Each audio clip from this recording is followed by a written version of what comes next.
Hello, Peter in Fremantle, WA. How are you holding up? I'm great, Alfonso. How are you holding up? Much better than before in these tough times, but we're here today to talk about your lovely photos on embarking on the little challenge for you to talk about them in about 4 minutes. So I'll hand it over to you, and I'll be putting your website details at the bottom of this video. So Peter has been working with me for many, many years now, looking after Fremantle photography tours, an excellent photographer, and he's going to tell us a little bit about his images now. Take it away. Yes, my first image is of Fremantle, and it's Cappuccino Strip. The goal of this image was to capture the energy of the nightlife of Fremantle. As you can see in the backdrop, we have the restaurateurs, as well as the light trails of a bus passing through, which is always great to record with the camera. My additional enjoyment of the image is including a fellow photographer who's taking a photo of a photographer taking a photo of a photographer. The street lightage at night time can introduce a lot of warmth, which was also the idea to capture. This has now become an entertainment precinct for Fremantle. It's quite well frequent on Friday nights and Saturday nights. It's quite a lot of good restaurants, as well as the old 19th century pubs, which people love to frequent and see. The next image is not of Fremantle, it's of the Matagraph Bridge east of Perth.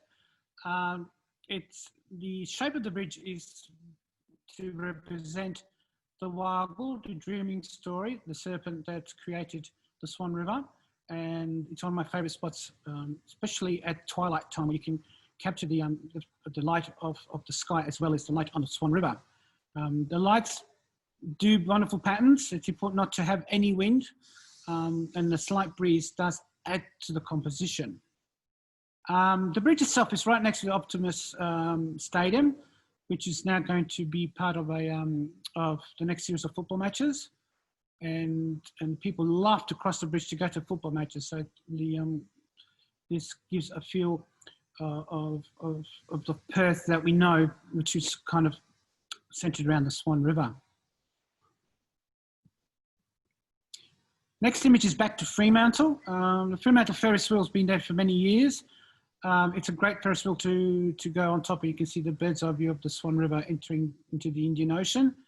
Once again, with these long exposures, you can get light trails happening. One of the interesting things about this image is the Ferris wheel's fixed points. You can actually see the nuts and the bolts and the gearing and all that to spin it around, and the light trails from the Ferris wheel itself, giving it a very strong psychedelic feel. To add the psychedelic, I actually tilted the camera slightly to capture more of the energy of the flow of time. The next image is the image of the working port.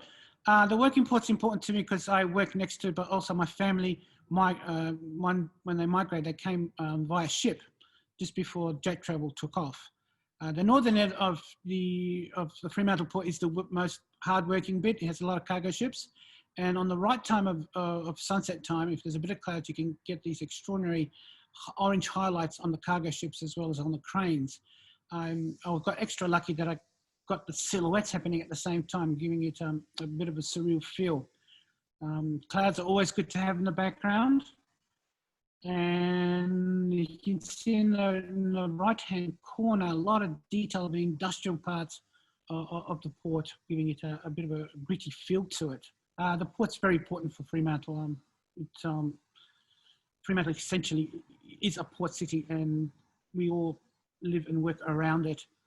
Sometimes there's a lot of cultural activity happening as well, and the fishing as well. And it's a great place to visit. My final image is of the Fremantle Tunnel, the wireless tunnel, which is underneath one of the oldest buildings in Fremantle, which is the Roundhouse. Very, very frequently visited, as well as the tunnel. There is a story told that the whales were pulled through the tunnel, but this is not correct. The tunnel was used for cargo and to be pushed through into the city centre via the going around the cliffs. The Aboriginal community have a rather dark story behind this. They expressed that they were the main workforce digging the tunnel through, as they were the prisoners of the British Empire. With this in mind, I thought I'd turn into a black and white, a lot more moodier and darker. And we have the 1 point perspective happening here where all the 4 lines go into the West End. So the West End is the old Fremantle town, which is pretty much frozen in its Edwardian feel, and that bridge goes towards the beach, which we often frequently go for swims. Peter, as you know, works for me in Fremantle. If you ever want to book him for a night photography, day photography, or a full day course, every Saturday shooting with smartphones or DSLR cameras, I'll put all his information down below.